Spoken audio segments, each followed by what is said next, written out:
What's up, you guys? I'm going to talk about this property inspection real quick. Got some old storm damage on it, some new storm damage, several interior leaks.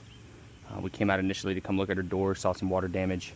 After doing a thorough inspection on the property, we saw some hail damage all over the property. Combination of some old storms, some new ones. We're seeing some missing shingles, a lot of granular loss, heat blistering, damage to the gutters, damage to the window screens. Today we're out here meeting with the insurance. We got the field adjuster doing the downstairs evaluation.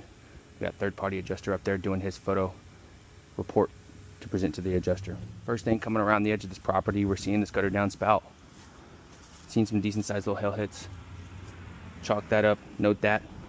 Continue our inspection down this way. To this window, we're looking for punctures in the window screens, dents in the frames, or chips in the window beading around the edges of the glass. Nothing. Anytime we come up on wood, we want to look on the wood to see if there's any spatter from hail. She did mention that this stuff got recently stained, and so the storm was a bit older than the stain, and so we're not really seeing much of the damage. We also know that there's a leak on this door right here, so we're going to be inspecting everything up top to find out where that water's getting in from. Here we took our gutter and chalked it up. Got a little bit of hail damage right there. Even if it's small, document it. It's evidence that there was hail damage to this gutter. You want to get a good thorough look at the AC units on the sides. Looking for dents up here, dents in the casing around there, and if the fins are exposed, checking for dents in there. These look pretty solid, look kind of pretty new. I remember she said she had a new unit put in just a couple of months ago, so it's the new unit, it's the old unit. We're not seeing anything. Next thing we want to do is start looking at our fence, checking the fence line down there, checking the fence right here. Open up the gate. We're looking for specks on the wood. Now we're seeing some here on the inside, so now we're getting an idea of where this hail came from. We want to start documenting all the damages that we're seeing on the wood. All the spatter, these little white spatter marks with rounded indentions into the fence, that's hail spatter. Generally that results in a power wash and restain on the fence, so we want to document all sides of the fence that have the spatter. Be sure to document all slopes, all sides and all portions of the fence, everywhere around the property. As we walk up to this side, we're seeing the same thing, tons of hail spatter all over the fence. We want to take pictures of this so that we can identify the direction that this hail came from, so that we can address it when we get up on the roof to do our roof inspection. While we're back here, we're looking at the garage door panels for any dents on each individual panel. Don't confuse mechanical damage with actual hail damage. Hail damage will be rounded, like golf balls hit the garage. Mechanical will have more of a fine line and be more in the area of a bumper, a car, or a bicycle hitting the garage. So make sure that you're identifying hail and mechanical damage separately. Also check the garage lights as well. Sometimes these will be chipped and broken. Check any kind of lighting, any kind of accessories that are hung up here, as well as the garage door. Now we want to get over here into the backyard and do a backyard inspection. Make sure they have their dogs put up.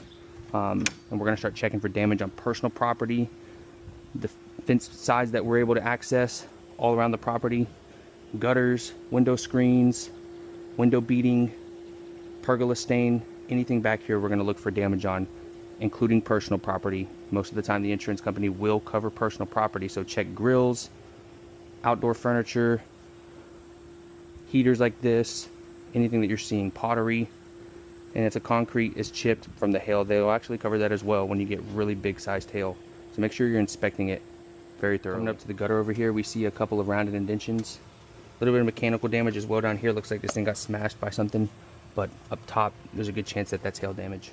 Now on the windows, like we talked about earlier, we're looking for the window beading that's chipped. That gets replaced. Punctures in the window screens. And we also want to chalk up the frame of our window as well to see if there's any dents in the frame itself. Sometimes when hail is really big, it'll actually crack the glass. So we do want to document any cracks, any breaks in the glass that we're seeing. I do see one there. I see some hail hits right there as well. See some punctures in the window screens. So that is something to consider because we do have a broken window right here that needs to be addressed. Usually it'll be shattered or it'll have a hole in it or something, but it doesn't mean we can't just overlook that. That could be from hail.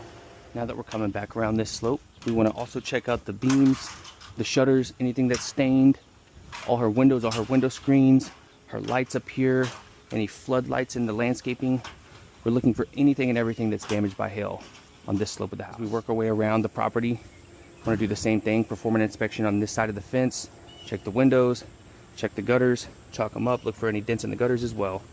Once we've completed our entire ground evaluation, document all those photos, and we're going to get up on the roof and see what the roof's talking about. Now we're working our way up the ladder. We're going to get up on this roof we're going to start doing a roof inspection. I can already see as I'm getting up on this roof that there's quite a bit of granular loss, heat blistering, but we're going to start looking for obvious signs of hail damage. So what I'll start doing actually is heading to the soft metals first, looking for dents on there. On this cap, you can see we got some dents on there.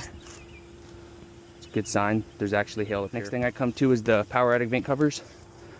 See, you have to rub our chalk across here that there's a good sized dent there. It's a good sign that there's actually hail here. Now if we're seeing a roof that looks like this and the soft metals didn't have any dents, it'd be safe to say that a lot of this was granular loss and heat blistering. But when we come up to the soft metals, we're seeing tons of dents all over this thing that show there's a good chance that a lot of this has hail damage as well. Here I'm also looking for missing shingles or wind damaged shingles, creased shingles, flipped shingles, missing shingles, to see if there's any storm related openings that are creating leaks in this house. Another thing you want to get up and take a look at is the chimney chase cover and the flue cap. You want to chalk up all your metals up here, see if there's any dents up here. Look like right in there we're seeing a big old smacker right there. You want to chalk that up as well. Now if the hail's really bad, usually 1.5 inches or bigger, wind driven, you'll start seeing chips in the fascia and the siding. Wouldn't necessarily say that this is hail, but when hail is really big, it will chip and damage the existing paint. If you see any chipping on wood siding or hardyboard siding, document that and take pictures of that as well. Anything that's related to hailstorm damage, you got to document that. Now that we've looked at our soft metals and our other accessories, our chimney chase cover and our flue cap, our chimney cap, we're going to start going looking at the majority of the slopes of the roof and seeing if we can find hail damage in a 10 by 10 section. This is the front slope. We're going to be documenting the amount of hail that we find, the amount of wind damage that we find in a 10 by 10 section on this slope. So when we're looking for damage on these slopes, we're looking for rounded indentions with granules pressed into the shingle. This slope doesn't appear to have too much going on. There are a few spots that I've noted that appear to be rounded with granules pressed into the shingle. As you can see very closely, there's granules pressed into the shingle and it's rounded in. Same thing there. We're looking for 8 to 10 of those to qualify this slope for a replacement. If you can only find a few, just find what you can and mark what you find at the top of the slope. When we mark and identify our hail damage, typically I come in and I inspect the area to make sure that it's rounded, that it's circular, approximately the size of the damage that we're seeing on the soft metals, and that the granules are pressed into the shingle. After that, you can put a slash next to it, or you can do a circle around it, you can circle it, showing that that's the area that we're talking about.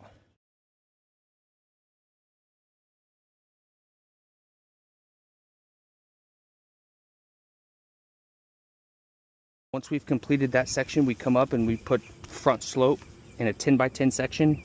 We count up the amount of hail that we're seeing, we count up the amount of wind that we're seeing. We're going to take a picture of that.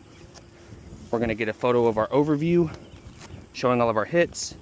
We're also going to get some close-ups on these hits as well. We're going to take that same exact process and apply it to each slope. Front slope, right slope, back slope, and left slope until we've documented all 4 slopes. We really need 2, 3, preferably all 4 slopes with hail damage. 8 to 10 impacts on each slope, or a lot of missing shingles on each slope. Also want to check the ridge caps. You want to circle the hail damage that you see on the ridges as well. One other thing you're going to want to do while you're up on the roof is rub your chalk across the top lip of that gutter, as long as it's safe and accessible. You also want to look inside the gutter for granule pileup to show the homeowner the amount of granular loss that they're experiencing.